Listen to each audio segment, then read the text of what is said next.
Hi guys, welcome to our channel mathematics solution of finding. तो इस video में हम सॉल्व करेंगे एक्सरसाइज 2.6 के जो बचे हुए क्वेश्चन है मेथड ऑफ डिटरमिनेंट से सॉल्व करने के लिए। तो हमने पिछले वीडियो में 2 क्वेश्चन किए थे, उसके बारे में हमने डिटेल थ्योरी पढ़ी थी कि क्या क्या रिक्वायर्ड है हमें मेथड ऑफ डिटरमिनेंट सॉल्व करने के लिए, कैसे हम सॉल्व करेंगे, कोई भी क्वेश्चन हम कैसे डील करेंगे। यहाँ पर जो 4 और 5 क्वेश्चन है वो थोड़ा सा डिफरेंट है, तो उसी को डील करने में ज़्यादा क्या टाइम लगेगा। बाकी 3 क्वेश्चन तो बहुत ही सिंपल है, एज यूजुअल जो आप बनाते हो उसी तरह से बन जाएगा जैसे 1 और 2 बना था। एक अनाउंसमेंट और है, अगर आपको इससे रिलेटेड PDF चाहिए टेलीग्राम ग्रुप ज्वाइन कर लीजिएगा आप लोग, वहाँ इससे रिलेटेड PDF अपलोड होती है, वहाँ से आप डाउनलोड कर सकते हैं इसको। क्लियर है बात? बढ़ते हैं आगे। सबसे पहले अगर आप इस चैनल पर नए हैं तो आप लोग सब्सक्राइब ज़रूर कीजिएगा और शेयर ज़रूर कीजिए अपने दोस्तों के साथ। वीडियो अच्छा लगे तभी लाइक कीजिएगा, और नहीं लगे तो लाइक मत कीजिएगा। क्लियर बात? तो यहाँ हम लोग क्वेश्चन नंबर 3 और 4 और 5 पढ़ेंगे, ठीक है। सबसे मेजर डिफिकल्टी क्या है 4 और 5 को। 5 तो सॉल्व आसानी से जाएगा, 4 में थोड़ा सा दिमाग लगाना पड़ेगा, तो देखेंगे वहाँ क्या दिमाग लगता है। 3 सबसे पहले सॉल्व करते हैं, उससे पहले क्विक रिविजन कि क्या होता है क्विक रिविजन में। मान लीजिए यहाँ पर क्वेश्चन जो दिया हुआ है, ठीक है, उसी से क्विक रिविजन करते हैं। तो यहाँ से मान लीजिए आपको एक्स निकालना है, तो आप क्या कीजिएगा, एक्स निकालने के लिए क्या कीजिएगा आप लोग, सिंपल सबसे पहले क्या कीजिएगा, इसका डिटरमिनेंट निकलेगा जैसे ये लिखा हुआ है। और एक्स निकालना तो क्या करना है, कॉलम 1 को चेंज कर दिया किससे, D1 D2 D3 से। तो D1 D2 D3 क्या है, तो एक्स निकालने के लिए क्या हो जाएगा 6.6 2.2 व 15.2, ये है ना। और ये जो है 1 -1 2 1 1 3, इसका अगर आप डिटरमिनेंट निकाल लेते हैं और इसको क्या करते हैं, जो यहाँ पर डिटरमिनेंट निकाले हैं -4 से अगर आप डिवाइड कर देते हैं तो आपकी एक्स की वैल्यू निकल जाएगी। क्लियर है? सिमिलरली अगर हमको वाई का वैल्यू निकालना तो हम क्या करेंगे, तो इसको थोड़ा क्लियर करते हैं और अच्छे से समझते हैं। वाई का वैल्यू निकालने के लिए हम लोग को डिटरमिनेंट बनाना पड़ा है, कौन सा, 1 1 1 का डिटरमिनेंट बनाएंगे, फिर 6.6 2.2 15.2, ठीक है। और यहाँ क्या 1 1 और 3 दिख रहा होगा, आसानी से समझ में आ रहा होगा। ये कि हम लोग जो कॉलम 2 वाला पार्ट है उसको रिप्लेस कर दिए किससे, D1 D2 D3 से रिप्लेस कर दिए, और इसको डिवाइड किससे कर देंगे हम लोग, डिटर्मिनेंट से जो हम निकाले हैं यहाँ पर। फिर आती है जेड की बारी। जेड में भी ऐसा ही करना है। सिंपली आपको करना क्या है, कि जो थर्ड कॉलम का जो पार्ट है उसको क्या करना है, सिंपली कन्वर्ट कर देना है किसमें, D1 D2 D3 में। तो सबसे पहले कॉलम 2 का एलिमेंट हम लोग लिख लेंगे बगल वाले मैट्रिक्स से देख के, चोरी करके थोड़ा सा। 1 1 3 को रिप्लेस करेंगे किससे, 6.6 2.2 15.2। बाकी इसमें आपका काम रहा डिटर्मिनेंट का, वो आपको खुद ही निकालना पड़ेगा और समझना पड़ेगा कैसे निकला है, क्योंकि डिटर्मिनेंट हम लोग ने इससे पहले बहुत ही बार निकाला, 2.1 में, 2.2 में, 2.3 तक यहाँ तक हम लोग निकालते आए हैं। इनवर्स के लिए भी डिटर्मिनेंट हम लोग क्या किए हैं, निकालते आए हैं। तो वहाँ तक मुझे लगता है आपको कोई दिक्कत नहीं है कि डिटर्मिनेंट समझने में। तो क्लियर है बात? एक क्विक रिविजन हो गया कि एक्स कैसे निकालेंगे, वाई कैसे निकालेंगे, जेड कैसे निकालेंगे। अगर इससे ज़्यादा आपको थियरी चाहिए, जो भी इस वीडियो में नहीं देख रहे हैं पहली बार, तो प्लीज़ क्या कीजिएगा, पिछला वीडियो देख लीजिएगा, डिस्क्रिप्शन बॉक्स में उसका लिंक दिया गया है। एक्सरसाइज 2.6 या लिखिएगा BS ग्रेड वाला एक्सरसाइज 2.6 सॉल्यूशन लिखिएगा, तो पहला 1 2 का सॉल्यूशन जहाँ आएगा तो उसमें आपको थियरी भी दिया गया। क्लियर है बात? तो 3 नंबर समझने मुझे नहीं लगता कोई डाउट होगा, मैंने समझाया तो नहीं है, लेकिन आपको मुझे लगता है देख के समझ में आ गया हो कैसे करना है। ठीक, सिंपली करना क्या है, यहाँ पर सबसे पहले आपका जो इक्वेशन है उसको 3 लाइन में लिख लीजिए, ठीक है, 1 2 3 लाइन में लिख लीजिए। फिर क्या कीजिए, जो इक्वेशन का जो लेफ्ट हैंड साइड है उसका कोएफिशिएंट सब ले लीजिए और उसका डिटरमिनेंट निकाल लीजिए। तो कोएफिशिएंट से डिटरमिनेंट निकालते हैं तो क्या निकलता है, वैल्यू -4 के बराबर। समझ में आ गया होगा बात इतना दूर? हम लोग हमारे पास क्या निकल गया, डिटरमिनेंट निकल गया। तो डिटरमिनेंट निकलने का हमको निकालना क्या है, हमको एक्स की वैल्यू निकालनी है। तो थियरी में हमने जैसे पढ़ा था कि एक्स की वैल्यू निकालने के लिए हम लोग क्या करना पड़ता है, D1 D2 D3 को क्या करना पड़ता है, पुट करना पड़ता है किसकी जगह, C1 C2 C3, मतलब कॉलम 1 का एलिमेंट फर्स्ट एलिमेंट, कॉलम 2 का सेकंड एलिमेंट, कॉलम 2 का थर्ड एलिमेंट, कॉलम 1 का थर्ड एलिमेंट। तो हमने रिप्लेस कर दिया तीनों को। सिंपली अब डिटरमिनेंट निकालना है, और जो हमने डिटरमिनेंट निकाला था टोटल का लेफ्ट हैंड साइड का, उससे डिवाइड कर देंगे, आंसर निकल जाएगा। तो आंसर निकलता है 1.2। समझ में आ ही गया होगा, कोई दिक्कत वाली बात नहीं होगी। सिमिलरली क्या करते हैं हम लोग, वाई निकालने के लिए हम लोग कॉलम 2 को चेंज कर देते हैं किससे, D1 D2 D3 से। यहाँ पर D1 D2 D3 से क्या करेंगे, वाई को चेंज कर देंगे, वाई मतलब कॉलम 2 को चेंज कर देंगे और वाई निकाल लेंगे। फिर इसका डिटरमिनेंट निकालिए, -4 से डिवाइड कीजिए, आंसर आपका निकल गया 2.2। डिटरमिनेंट निकालना आपका काम है, मैं बार बार बोल रहा हूँ क्योंकि ये बहुत ही आसान चीज़ डिटरमिनेंट। अगर दिक्कत ज़्यादा है तो 2.1 देखिए, 2.2 देखिए, 2.3 देखिए, इसमें डिटरमिनेंट के बारे में अच्छे से समझाया गया है। डिटरमिनेंट निकालते कैसे कैसे इसको एक्सपेंड करना है, 4 क्रॉस 4 तक का डिटरमिनेंट क्या है वहाँ समझाया गया। तो मुझे नहीं लगता वहाँ आप समझ के ज़्यादा डाउट में रहोगे, वहाँ समझोगे ज़्यादा अच्छे से समझ पाओगे डिटरमिनेंट को। ठीक, यहाँ मैं समझाऊंगा, थोड़ा सा बता दूँगा कि इसे एक्सपेंड करेंगे या करेंगे। तो यहाँ पर आपको थोड़ा डाउट रह जाएगा, इसीलिए क्या कीजिएगा पीछे वाला वीडियो जाके आप लोग अच्छे से देख लीजिएगा। समझ में आ गया बात। वाई निकल गया, जेड निकालने के लिए फिर यही काम करते हैं, सिर्फ कॉलम 3 में क्या करते हैं चेंज कर देते हैं D1 D2 D3 का। क्लियर है बात, कोई दिक्कत वाली बात है। यहाँ निकल गया आंसर होगा 3.2 निकल गया। तो एक्स वाई जेड का आंसर क्या सिंपली निकल गया 3.2। ठीक है 3.2 नहीं, सबका आंसर सेम नहीं है। X equal to 1.2, Y equal to 2.2 और जेड इक्वल टू 3.2 निकला है। तो इसमें कोई डाउट नहीं होगा। देखो डिटरमिनेंट से अगर आपके पास इक्वेशन दिया हुआ है तो आसानी से ये निकाल पाओगे, क्योंकि आपको डिटरमिनेंट निकालना बहुत ही आसानी से आता है। हो सकता है कि मैट्रिक्स इन्वर्जन मेथड में रैंक निकालना आपको नहीं आता हो, या रैंक या रो एक्सलोन फॉर्म लगाना नहीं आता हो, और रो कॉलम ट्रांसफॉर्मेशन नहीं आता हो, तब वहाँ आपको दिक्कतें आ सकती हैं। समझ में आई बात कि कहाँ आपको दिक्कत आएगी। इसलिए अगर आप डिटरमिनेंट मेथड फॉलो करते हो, अगर कोई कहीं लिखा हुआ नहीं है कि आपको डिटरमिनेंट मेथड से बनाना है या मैट्रिक्स मेथड से, तो आप डिटरमिनेंट मेथड ही फॉलो कर सकते हो, आसान रहेगा थोड़ा सा। क्लियर है बात। अब आते हैं क्वेश्चन नंबर 4 पे, जिसमें क्या बहुत सारे लोगों को डाउट होगा कि ऐसे इसका सॉल्यूशन करेंगे कैसे। ठीक, नीचे दिख रहा होगा सॉल्यूशन क्या है, लेकिन सबसे पहले हमको एक चीज़ बताओ, मुझे एक चीज़ बताओ कि ये वाला इक्वेशन सबसे पहले लेते हैं और इसको समझते हैं। क्या X square Z cube by Y equal to the power 8। X square Z cube by Y equal to the power 8। इस इक्वेशन में ना तो कोई प्लस है ना तो कोई माइनस है, सिर्फ मल्टीप्लिकेशन है, और दो साइड में क्या है इक्वेशन बना हुआ है जो एक्स वाई जेड के साथ है मल्टीप्लिकेशन में। तो यहाँ पर हम एक्स वाई जेड की वैल्यू कैसे डिफाइन करेंगे ये हमें समझ में नहीं आ रही हो। बात है, पॉइंट है कि ये वाला बात हमें क्या समझ में नहीं आ रहा होगा कि हम लोग इसका वैल्यू डिफाइन कैसे करेंगे। तो इसके लिए हम लोग क्या कर सकते हैं, लॉग का हेल्प ले सकते हैं।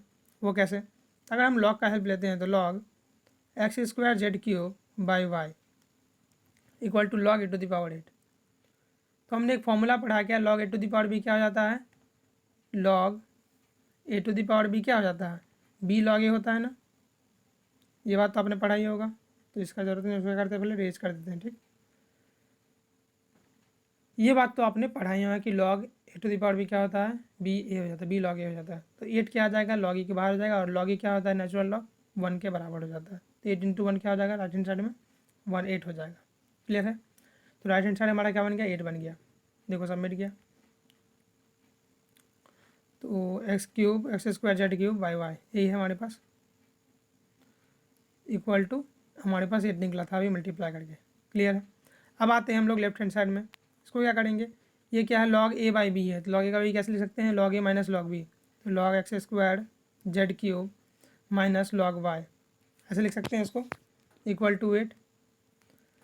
तो लॉग एक्स स्क्वायर और वाई क्यूब का जेड क्यूब कैसे लिखेंगे, ये तो मैंने अलग सेपरेट कर दिया। अब log x square Z cube कैसे लिख सकते हैं, लॉग ए इंटू बी से लिख सकते हैं। तो क्या आ जाएगा, log x square plus log z cube minus log y equal to 8।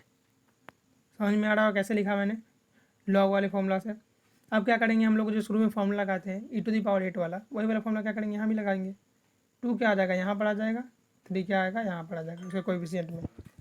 अब हमारे पास सबसे मेजर स्टेप क्या है कि log x log y log z को क्या मान लेंगे हम लोग, p q r a b c कुछ भी आप मान सकते हो। उसके बाद आप सिंपली इक्वेशन बनाइए और सिंपली सॉल्व कीजिए जैसे आप सॉल्व करते हैं।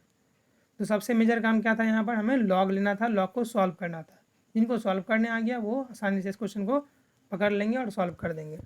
तो वही का मैंने यहाँ भी किया है। ठीक है, तो यहाँ आप लोग देख लो कि 2 लॉग एल एन एक्स हो गया plus 3 l n z minus l n y. Clear है। हम लोग एल एन एक्स को यू लेते हैं, एल एन वाई को वी लेते हैं, और एल एन जेड को क्या लेते हैं, डब्ल्यू लेते हैं। तो और पुट करते हैं वैल्यू, तो क्या निकलता है हमारे पास 2u minus b plus 3w equal to 8। इसको इक्वेशन 2 माने हम लोग। सिमिलरली क्या करेंगे, जो हमारे पास ये है y square z y x equal to the power 4, इसमें भी वही काम करना है। दोनों तरफ लॉग ले लेते हैं। लॉग लेने के बाद हमारे पास क्या बचता है, जो कॉमन टर्म निकलता है उसको कॉमन निकालते हैं, या लॉग, देखो log B to the power A क्या हो जाता है, ए लॉग बी हो जाता है। ठीक है, ए भी आप कहीं भी हो कोई दिक्कत नहीं है। ठीक है, उसमें कन्फ्यूज मत होना कि सर वहाँ कुछ बता दें यहाँ कुछ। आप खाली देखो पावर में कौन है, जो पावर में हो क्या होता है, बाहर हमेशा हो जाता है। बस यही चीज़ आपको दिमाग में रखना है।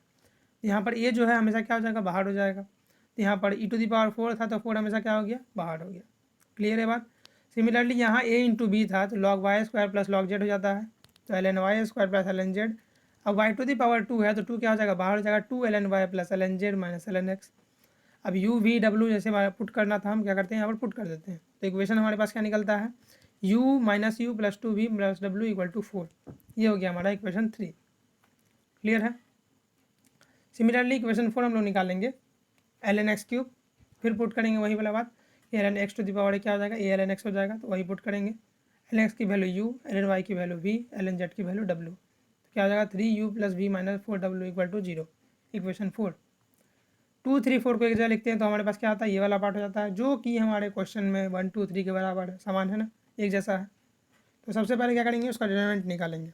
अब मुझे लगता है डिटरमिनेंट पर कोई ज़्यादा बहस करने की जरूरत नहीं है, क्योंकि आप समझिए कि डिटरमिनेंट निकालना ही पड़ेगा हमको डिटरमिनेंट मेथड से। ठीक, यहाँ पर लेफ्ट हैंड साइड वाले पार्ट सब लिख लेंगे इधर, और इसका डिटरमिनेंट निकालेंगे तो क्या निकला, -38 निकला। सिंपली अब हमें क्या करना पड़ेगा, u v और w की वैल्यू निकालनी है। किसकी वैल्यू, u v और w की वैल्यू। तो u की वैल्यू क्या हो जाएगी बताइए आप लोग। तो u की वैल्यू निकालने के लिए हम लोग करना क्या पड़ेगा एक्चुअली में, कि d1 d2 d3 ये 3 वैल्यू हमारे पास है, ये d1 d2 d3 को क्या करना पड़ेगा, इसमें पुट करना पड़ेगा। ठीक है, फिर आपको v की वैल्यू निकालनी है, तो v को वैल्यू के लिए क्या इसमें पुट कीजिएगा सेकेंड रो में, बाकी सब क्या कीजिएगा सेम रहने दीजिएगा। फिर थर्ड रो में पुट कीजिएगा, बाकी ये दोनों रो क्या रहेगा सेम रहेगा, उसमें क्या लेंगे डब्ल्यू का वैल्यू निकल जाएगा। तो बोल के नहीं देख के समझते ज़्यादा, तब अच्छे समझ में आएगा। तो यू की वैल्यू ऐसे ही रहा।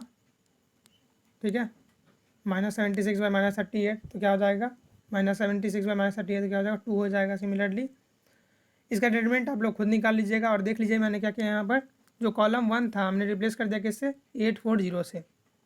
समझ में आया होगा बात। फिर v के लिए हम लोग क्या करेंगे, v के लिए हम लोग कॉलम 2 को रिप्लेस कर देंगे 840 से, यहाँ पर हमने रिप्लेस कर दिया है।